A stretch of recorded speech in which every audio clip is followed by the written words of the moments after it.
What's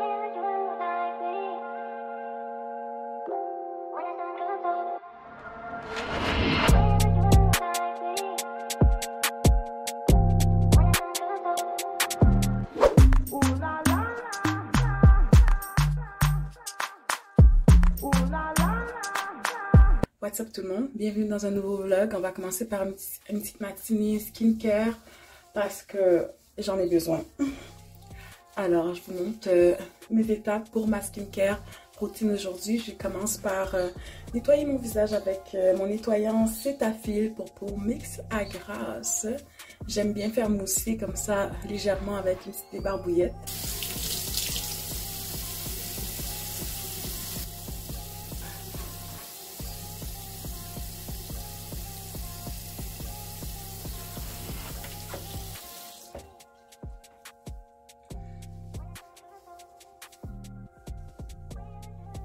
Donc ça c'est ma routine de soins de peau du matin. Elle est quand même assez simple.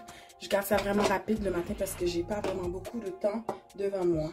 Donc ensuite je vais continuer avec le Glow Recipe. Ça vient de chez Sephora. C'est un tonique resserrant les pores à saveur de melon d'eau. Et j'aime beaucoup ce que ça fait sur ma peau dernièrement. Donc je le mets dans un petit coton comme ça et j'y vais allègrement pour nettoyer ma peau. Le tonique, c'est ce que j'ai appris avec ma conseillère beauté. Ça sert à vraiment préparer ma peau à bien recevoir les produits. Et en même temps, ça enlève tous les résidus de saleté qu'il peut avoir sur la peau. Malgré qu'on lave son visage, il reste toujours un peu de résidus, hein? C'est ça que je remarque.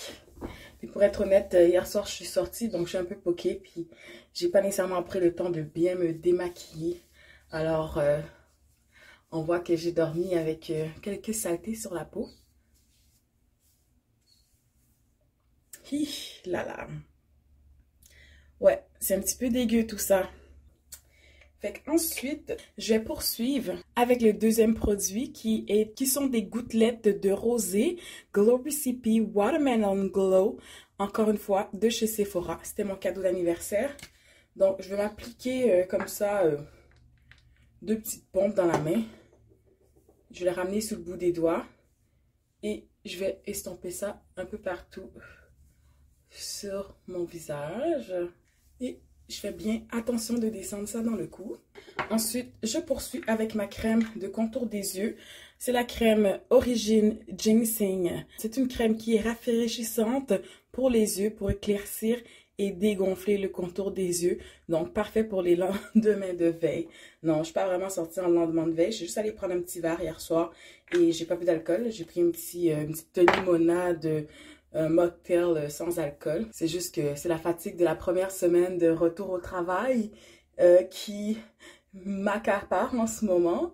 Fait que c'est pas vraiment à cause de ma sortie hier soir. Voilà. Et ma toute dernière étape, je vais poursuivre avec ma crème hydratante Neutrogena Hydro Boost. Une crème gel crème qui contient de l'acide hyaluronique. J'aime beaucoup la texture de ce produit-là.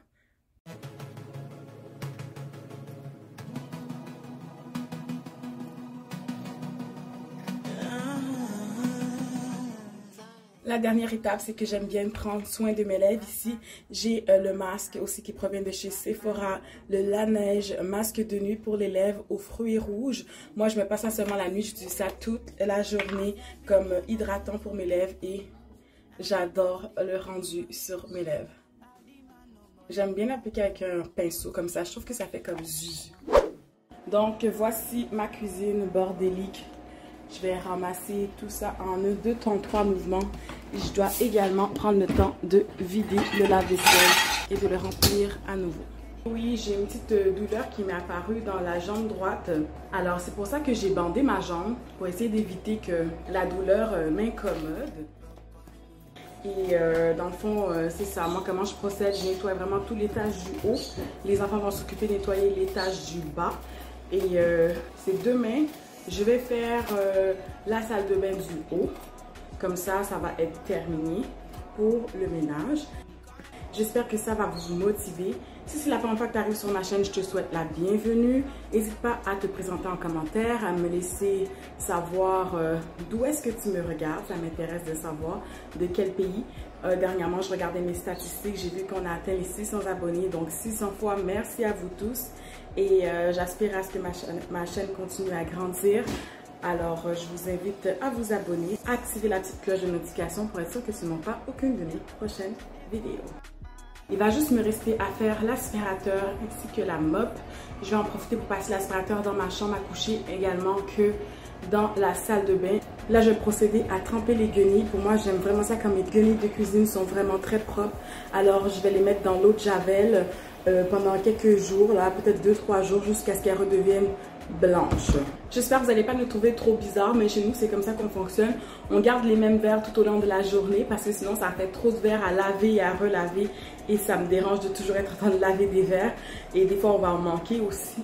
Donc, on a des sets de spare au cas où qu'ils soient cassés ou tout ça, mais on ne va pas tous sortir en même temps parce qu'on va garder si au cas où on a de la visite. Donc, c'est pour ça que j'ai laissé les verres sur la table parce que ça va être réutilisé pour les prochains repas. Donc, on fait juste les laisser sur la table. Et moi, j'aime bien utiliser un verre réutilisable. Je remplis au fur et à mesure. Je bois souvent la même chose, de l'eau. Donc, ça, c'est ma place avec mon verre réutilisable. Et les autres, ben, ils ont peut-être un verre de jus, un verre d'eau, tout dépendamment. Puis, ils gardent ça à leur place comme ça tout au long de la journée. Pendant que je fais mon ménage, j'aime prendre le temps de laisser couler l'eau de la mop avec de l'eau très chaude. Je laisse la mop vraiment reposer dedans pour qu'elle puisse être désinfectée. Et ensuite, le temps que je fais l'aspirateur, ensuite je vais pouvoir passer la mop adéquatement.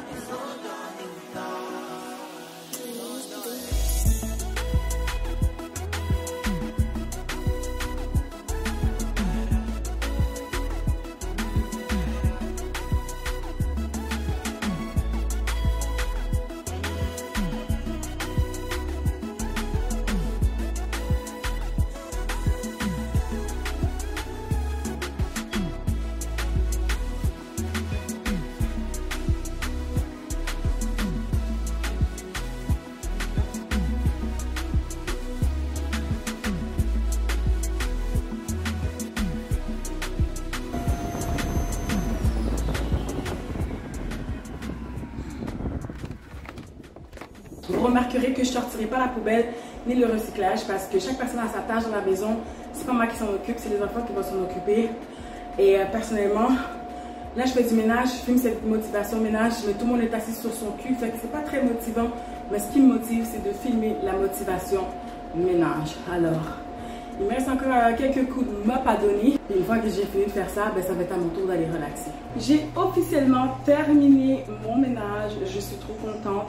Ça m'a pris environ une bonne heure et demie. J'ai commencé vers 3 heures, là il est 4h30. Il y a la rentrée scolaire qui s'en vient à grands pas. Donc, je dois aussi me préparer pour ça. Je vais prendre le temps de m'asseoir et de faire une to-do list. Mais je sais déjà que dans ma to-do list, ça va commencer par faire le tri des effets scolaires de l'année précédente pour essayer d'économiser l'argent le plus possible. Je vais récupérer les affaires des années antérieures. J'ai acheté l'année passée des super bons cartables durables qui étaient un peu plus distendus, mais je me suis dit qu'ils pouvaient au moins toffer 2 ou 3 ans facile. Donc, je vais regarder l'état des effets des années précédentes, voir si ça vaut la peine de les conserver. Ce qui est plus bon, je mets au recyclage. Et ce qui est récupérable, je récupère. Comme ça, je vais barrer les items sur ma liste et acheter seulement les choses qui sont nécessaires. Donc, mis à part ça, il y a aussi le magasinage du retour à l'école qui va s'amorcer bientôt. Donc, je vais essayer de courailler un peu les spéciaux, magasiner dans divers magasins. Souvent, j'aime aller soit au Jean Coutu, au Uniprix. Sinon, j'aime acheter aussi au Pharmaprix ou au Costco des effets scolaires. Alors, voilà. En faisant le ménage des crayons, je me rends compte que mon fils a énormément de crayons, énormément de stylos. Il manque peut-être des crayons à mine. Ses effaces sont dégueux. Tout est un peu crotté. Dans le fond, ce que je devrais faire, c'est un bon nettoyage, désinfectation de chacun des crayons pour m'assurer qu'ils soient un peu plus présentables. Mais les crayons fonctionnent généralement très bien. Peut-être un rapporteur d'encre que je vais devoir racheter. Mais en tout cas, je vais cocher qu'est-ce que j'ai vu dans ma liste qui est encore potable. Puis les autres choses, soit je vais garder les crayons à mine, que les effaces sont très usés pour une utilisation à la maison. Comme ça va éviter que dans ses cahiers, ça va être trop crotté. Si jamais un jour, il me dit j'ai pas de crayon. Mais sinon, il n'y a pas grand-chose que je vais devoir racheter en termes de crayon là, cette année. Là. Ça va être vraiment plus des feuilles, peut-être des cahiers, tout ça. Donc, ça va réduire ma facture de beaucoup et je suis très contente de ça. Moi, j'aimerais savoir, est-ce que vous connaissez dans un endroit où je peux acheter un gros coffre à crayon? Parce que ça, là, ce coffre à crayon-là, je trouve vraiment la grandeur idéale. Mais le seul problème, c'est que là, le zip est cassé. Fait qu'il va en falloir un autre. Mais la face, c'est que ça, c'est un étui de toilette. C'est un étui pour mettre des produits Axe. Parce qu'à chaque fois que j'achetais le coffre à crayon, il perdait. Donc là, je me suis tannée. J'ai pris quelque chose à la maison, je l'ai récupéré. La grandeur est vraiment idéale, parfaite. Et je ne sais pas où est-ce que je peux trouver un pareil. Donc, si vous avez des endroits où est-ce que je peux acheter un étui à crayon de cette grosseur-là, laissez-moi le savoir dans les commentaires. Ça va faire vraiment plaisir. Peut-être que ça va aider d'autres parents également. Voilà, je vais passer au procédé désinfectation des crayons. Je viens de retrouver dans mon garde-robe ma boîte à crayons de l'année passée avec tous les résiduels. Dans le fond, soit des choses qui ont été utilisées des années précédentes. Ouais, j'ai rajouté ceux de l'année précédente, puis dans le fond, ça me fait une boîte à crayons pour la maison, puis il y en a un autre qui va rester pour l'école. Fait que pour les désinfecter, j'ai imbibé une petite serviette avec du produit nettoyant qui désinfecte à 99% les bactéries. Alors, je vais prendre chacun des crayons, surtout les stylos, et c'est bien de faire ça avant de les identifier. Il y en a qui sont déjà identifiés, il y en a qui ont perdu l'identifiant. Je ne sais pas comment ils ont fait ça, là, mais c'est ça. Je vais tout désinfecter comme il faut, comme ça. Je vais même les laisser un peu sécher avant de acheter mes étiquettes et les coller. Les étiquettes, je les prends au Jean Coutu, sont 99 sous. Ben, c'était l'année passée, 99 sous, plus taxe, je crois. Environ 1 $. Puis moi, qu'est-ce que je fais pour que ça tienne bien? C'est que je mets un tape par-dessus. Puis des fois, ça arrive que l'enfant il est stressé puis il gosse après. Fait que quand il ronge son crayon, ça se peut qu'il enlève le nom, là. Mais sinon, la majeure partie que j'ai identifié avec les étiquettes du Jean Coutu, ça tient quand même très très bien. C'est seulement ceux qu'il a sûrement gossé après ou bien qu'il a emprunté à des amis parce que je remarque qu'il y a des crayons de la même couleur. Puis ces crayons-là, ils écrivent super bien, ils durent longtemps, puis ils sont vraiment pas chers. Là, ceux-là, je les avais pris au Jean Coutu. C'est mes stylos préférés. Même pour moi, je me suis acheté 2 paquets l'année passée. Puis je vous dirais que j'ai un paquet que j'ai même pas encore ouvert parce que j'essaie de faire très attention à mes choses. Puis je les gaspille pas comme ça là. Donc ça se peut que je rachète un autre paquet.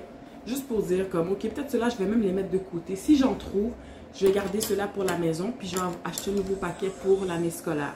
Fait que c'est comme ça que je fonctionne. Je regarde l'état des choses. Je fais vraiment attention de bien regarder, de barrer ce qui est sur ma liste. Puis à chaque année, je fais ça, là. Des fois, là, je me retrouve avec des factures très, très petites pour la rentrée scolaire. C'est pas une grosse dépense vraiment en fourniture scolaire. C'est plus les vêtements qui coûtent cher, les souliers, les factures élèves, des choses comme ça, là. Donc, même cette année, je pense que qu'est-ce que j'ai envie de faire? Je suis vraiment tannée de faire les lunchs. Je pense que je vais opter pour une solution sans tracas où je vais juste payer une boîte à lunch à chaque midi. Je vais regarder comment je vais faire ça dans mon budget, là. Je vais regarder mes finances, puis je vais voir comment que je peux m'arranger pour que je puisse fournir une boîte à lunch payée. En fait, payer pour un lunch à chaque dîner. Comme ça va m'éviter d'avoir à faire des lunchs à chaque jour parce que pour vrai, j'en ai juste que là de faire des lunchs. Puis juste à penser à la rentrée scolaire, je commence à déjà angoisser parce que ça me tente pas de passer mon temps à faire des lunchs que des fois, tu ne sais même pas si l'enfant le mange, si ça l'intéresse. Il est tanné de manger toujours la même chose, mais quand tu demandes des suggestions, il ne sait pas quoi te dire. Fait qu'en même temps, tu ne sais plus quoi acheter. Il y a plein de gaspillage alimentaire qui se fait. Fait que ça commence à juste vraiment m'écœurer.